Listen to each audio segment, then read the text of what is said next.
జొన్న రొట్టె వేద్దామని. పిండి అయితే మంచిగా ఫర్మెంటేషన్ అయితే అయింది. మూడో రొట్టె కూడా రెడీ అయిపోయింది. మూకుట్లో జొన్న రొట్టె తినొచ్చు, చక్కగా ఇలాగ చిన్న చిన్న రొట్టెల కింద కూడా వేసుకోవచ్చు. ఇది కొంచెం టైం ప్రాసెస్ ఉంటుంది. అదైతే ఒకసారి వేసేసామంటే ముక్కలు కట్ చేసి పెడితే ఈజీగా అయిపోతుంది. హాయ్ అండి, విజయ లైఫ్ స్టైల్కి వెల్కమ్ అండి. ఇంకా ఈ 4 రోజుల నుంచి కొంచెం హడావుడిగా ఏదో పని సరిపోతుంది మాకు. అంటే క్లీనింగ్ అది ఉంటుంది కదండి, చవితి పనులు కదా, ముందే చేసేసుకుంటున్నాము. కొన్ని పనులు అయితే ఉన్నాయి, అందుకని ఇదిగో సామాన్లన్నీ క్లీన్ చేసుకోవడం వంటగదిలో. ఇప్పుడు నేనైతే మీకు జొన్న రవ్వ తెలుసు కదండి, జొన్న రవ్వ అంటే జొన్న పిండితో రొట్టె అది చేసుకుంటాం, హెల్త్కి మంచిదని తెలుసు కదా. అయితే నేనైతే ఇప్పుడు జొన్న రొట్టె కానీ ఇడ్లీ కానీ వేద్దాం అనుకుంటున్నాను. కాబట్టి అందుకని మినపప్పు అయితే నానబెడుతున్నాను.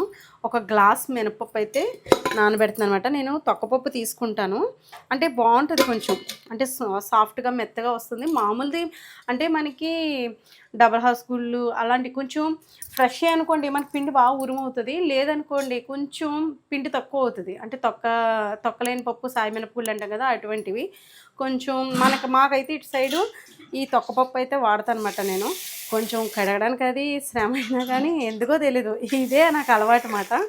కాబట్టి ఇది వాడతాను. అది ఎప్పుడో కానీ తెప్పించను, ఎక్కువగా నిలవాట్లకి ఉంచుతాను అనమాట. అంటే పొడిలు చేసినట్టు, అంటే సాయమినపగులతో పొళ్ళే చేసి మనం అప్పటికప్పుడు రెడీమేడ్గా దోశలు చేసుకుంటాం చూసారా, అలాంటి వాటికైతే యూజ్ చేస్తాను. లేదంటే ఇలా మటుకి మినపప్పు అయితే తెప్పిస్తాను అనమాట. పప్పు నానబెట్టాను కదండి రాత్రి, అయితే ఇంకా వేసేసాను అనమాట. పొద్దుటే కడుగులేదు, కొంచెం లేట్గా వేసాను, అస్సలు అవ్వలేదు అనమాట పనులు అయితేని. ఇదిగోండి పిండి అయితే నలిగిపోయింది. నేను ఇంకా పిండి అయితే తీసేసాక మళ్ళీ మీకు చూపిస్తాను. గ్లాస్ మినపప్పు వేసుకున్నాం కదా, తొక్కపప్పు.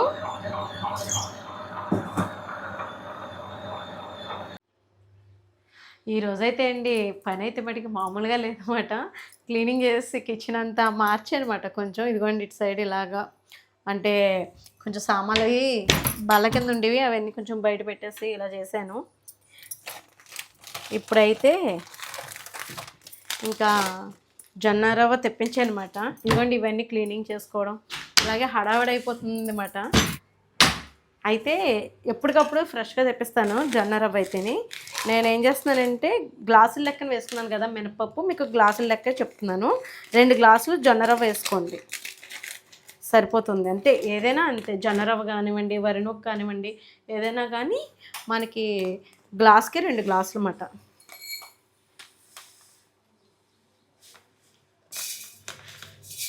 ఇవ్వండి, పట్టేస్తుంది ఇంకా. అయ్యో పొంగబెట్టేసాను, రైస్ పెట్టాను. పొయ్యి కడిగిన తర్వాత మళ్ళీ రైస్ పొంగితే కనుక ఇబ్బంది. కుక్కర్లో పెట్టనండి నేను, వేడి చేస్తుందని. ఇప్పుడు మనం నూక వాష్ చేసుకుందాం. ఇదిగోండి రవ్వనైతే మట్టుకి ఒక 2 టైమ్స్ కడిగేసుకుందాం. జొన్న రవ్వ కదా, దీంతో ఉప్మా కూడా చేసుకోవచ్చు, బాగుంటుంది. నేనైతే ఇప్పుడు మినపపిండిలో కలుపుతున్నాను కదా, రొట్టె చేద్దామని. జొన్న రొట్టె కానీ జొన్న ఇడ్లీ కానీ బాగుంటుందండి, హెల్త్కి మంచి కాబట్టి. ఇలా మనం అరికెలు కానీ సాములు కానీ కూరలు ఇలా తినడం వల్ల స్కిన్కి కూడా మంచిదండి. అలాగే హెల్త్ కూడా చాలా మంచి బెనిఫిట్స్ ఉన్నాయి. మీరు తప్పకుండా ఇలాగ వారానికి ఒక 2-3 సార్లు మార్చి, ఎప్పుడు మినప్పిండితో ఇడ్లీయే కాకుండా ఇలాగా ట్రై చేయండి. వరినొకతో రొట్టి, ఇలా మినప్పిండిలో కాంబినేషన్స్ మాట, మనకు మంచిగా పౌష్టికాహారం ఉంటుంది. బాగా నీళ్ళు వాడాలన్నమాట.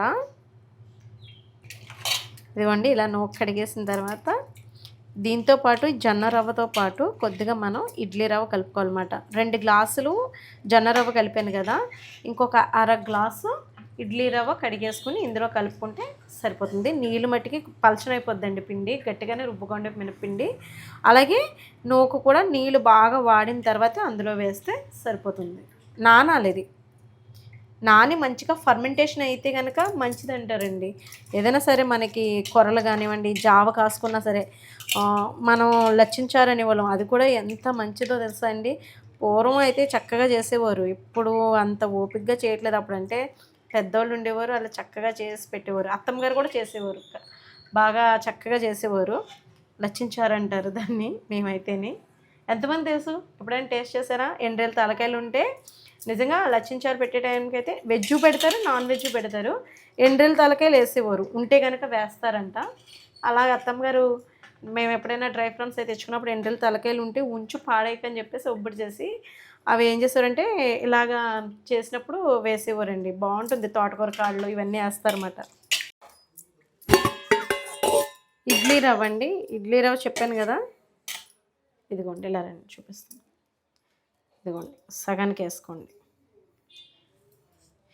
వేసుకొని శుభ్రంగా కడిగేసుకొని ఇది ఆ నూక కలిపేసుకొని పక్కన పెట్టుకోవడమే. రేపు పొద్దున్న టిఫిన్ వేస్తాను అనమాట. నీళ్ళు లేకుండా చక్కగా ఇది కలిపేసుకుందాం. ఇదిగోండి మొత్తం ఇలా ఉంటుందన్నమాట. నూకైతేనే చక్కగా మనం కలిపేసుకోవడమే. బాగా నానాలన్నమాట. నూక కూడా బాగా నానితే త్వరగా మనకి ఉడుకుతుంది. ఇదిగోండి నూకైతే కలిపేసాను. జొన్న రవ్వ కొంచెం గోధుమ రంగులో ఉంటుంది కాబట్టి మనకు తెలుస్తుంది అన్నమాట. ఇదిగోండి ఇడ్లీ రవ్వ కూడా కలిపాను కదా కొద్దిగా.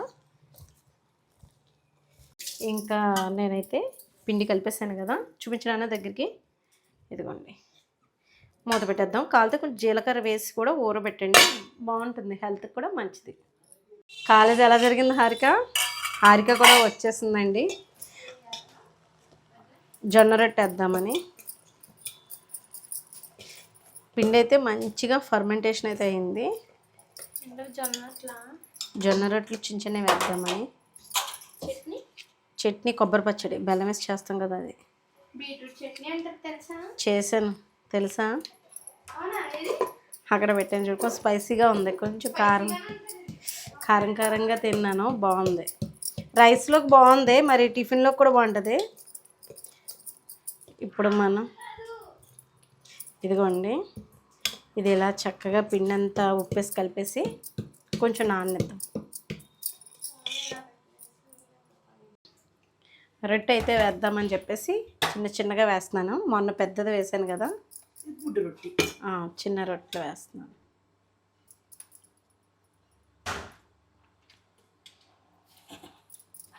అంతే, ఎంత మించి అవసరం లేదు. బాగా సిమ్లో పెడదాం. నింపాదిగా కాలితేనే కానీ మంచి రుచి ఉండదు. దీంట్లోకి అయితే నేను కొబ్బరి పచ్చడి అన్నమాట. కోనసీమలో అంటే ఇటు సైడు ఎక్కువ చేసుకుంటారు చాలామంది, అంటే అమలాపురం సైడ్ బాగా చేసుకుంటారు. బెల్లం వేసి కొబ్బరి వేసి చింతపండు వేసి పచ్చడి అయితే చేస్తారు. రైస్లోకి బాగుంటుంది, టిఫిన్లోకి బాగుంటుంది. పొద్దుడు చేసేవారు, అది నిలువ కూడా ఉంటుంది అన్నమాట. అంటే ఒక రోజున్నర అలా ఉంటుంది. అప్పుడు ఫ్రిడ్జ్ ఉండి కాదు కదా, అప్పుడు అన్నీ నిలవ పచ్చళ్ళు ఎలా చేసుకోవాలా అలా చేసేవారు అన్నమాట. కరివేపాకు పచ్చడి ఒకటి, ఇది ఒకటి, 2 రోజులు అలా ఉండేది. ఇదైతే నీళ్ళు అవి వేయకుండా వేడి నీళ్ళు కొంచెం నానబెట్టి చింతపండు అలా రుబ్బి పచ్చడి అయితే చేసేవారు. ఇప్పుడు నేనైతే మామూలుగానే చేసేస్తున్నాను, ఫ్రిడ్జ్ ఉంది కాబట్టి. కొబ్బరికాయ పచ్చడిలో రొట్టెతోటి కాంబినేషన్ చాలా బాగుంటుంది. కొబ్బరికాయ ఉంది, కొట్టేసి తురిమేసి పచ్చడి చేసేసుకుందాం. ఇదిగోండి ఎల్లుల్లిపాయలు తీస్తున్నాను, పచ్చడికి రెడీ చేద్దామని పక్కన పెడుతున్నాను అనమాట. ఇక్కడ పెడదాం. కొబ్బరికాయ పచ్చడి అని చెప్పాను కదా, రెడ్ కలర్ పచ్చడి, టేస్ట్ బాగుంటుంది.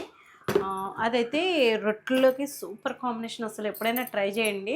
అన్ని పచ్చళ్ళు బాగుంటాయి, కానీ కొబ్బరికాయ పచ్చడి అనేది మటుకి బెల్లం వేసి చేసుకునేది మటుకి చాలా బాగుంటుంది.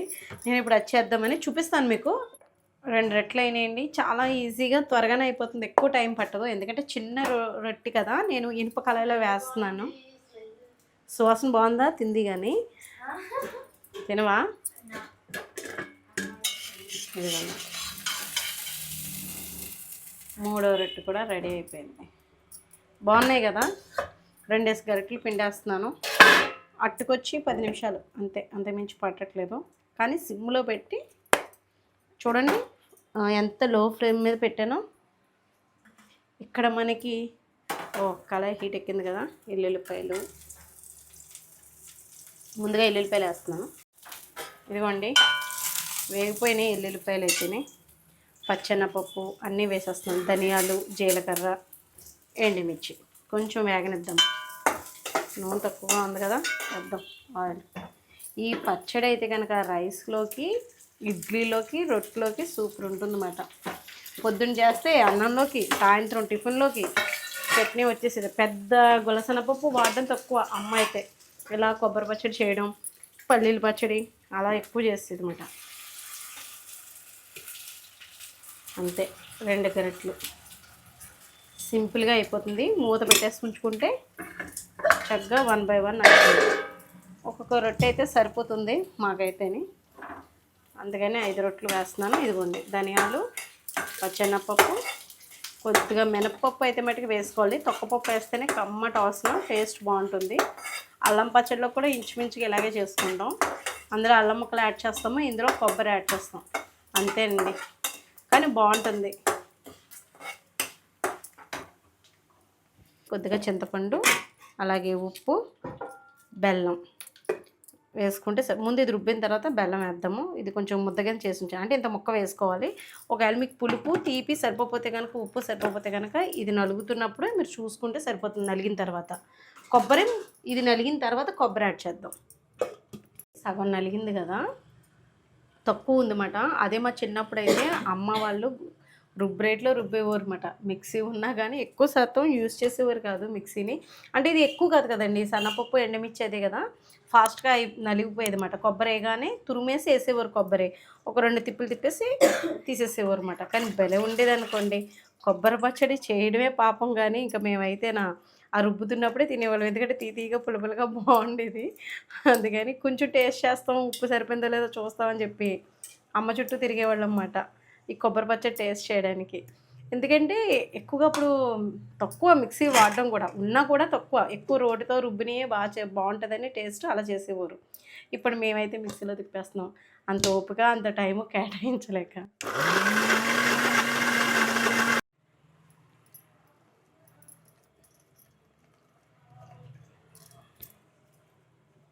ఇవ్వండి, ఇంకా తిప్పాలన్నమాట. ఒక రౌండ్ వేస్తే అసలు ఈ కొబ్బరి పచ్చడి ఈ ప్రాసెసే కాదు, రోట్లో రుబ్బితేనే. పచ్చడి రుబ్బేలోపు రొట్టె అయితే అయిపోయింది, 4వ రొట్టు. ఇదిగోండి పచ్చడి. ఇంకా తాలింపు అయితే పెట్టక్కర్లేదు, తాలింపు పెట్టుకున్నా మీ ఇష్టం, కానీ తాలింపు ఎక్కువ పెట్టరు, ఎక్కువ శాతం ఇలాగే రుబ్బుతారు. టేస్ట్ అయితే చాలా బాగుంటుంది ఇడ్లీలో అనేది. నేను జొన్న ఇడ్లీ కూడా వేసుకుందాం, ఓ రేక అంటే ఒక 2 రేకులు అనుకున్నాను. ఇంకా పిల్లలు ఇంకెంత మించి తినలేమన్నారని ఒక్కొక్క రొట్టె వేసేస్తాను.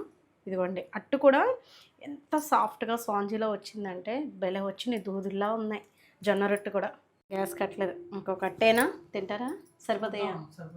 అయితే అంటే కళాయి వేడెక్కింది కదా, కట్టేయడం ఎందుకని.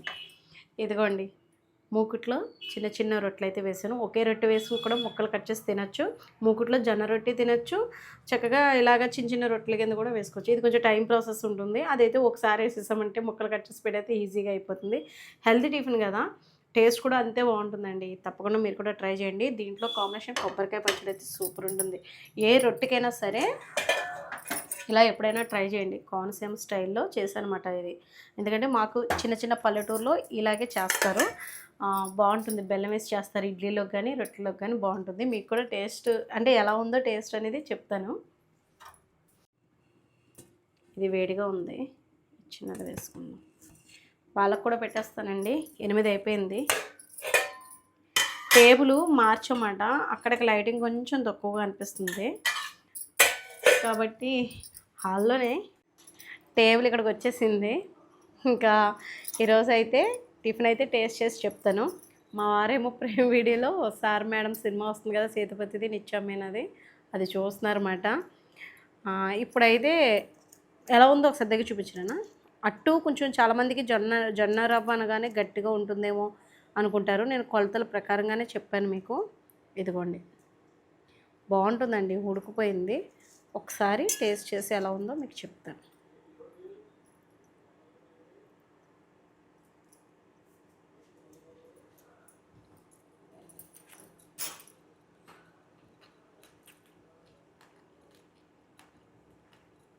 బాగుంది ఇది. ఈ పచ్చడితోటి ఉత్తి రొట్టు కూడా తినేయచ్చు. కొంచెం జీలకర్ర వేసుకుని కూడా మీకు ఇష్టం ఉంటే ఆ ఫ్లేవర్ పిండిలో కలుపుకొని కూడా వేసుకోండి, బాగుంది టేస్ట్ అయితే. మేమైతే ఇంకా చేసేస్తున్నాము. దూదిగా సాఫ్ట్గా మెత్తగా బాగా వచ్చినాయి జొన్న రొట్టె అయితే. ఒకే రొట్టె కింద వేసుకోవచ్చు, ఇడ్లీ కింద కూడా వేసుకోవచ్చు. ట్రై చేయండి, హెల్తీ టిఫిన్ కదా. వీడియో నచ్చితే కనుక లైక్ చేయండి, షేర్ చేయండి, సబ్స్క్రైబ్ చేసుకోండి. బాయ్ అండి.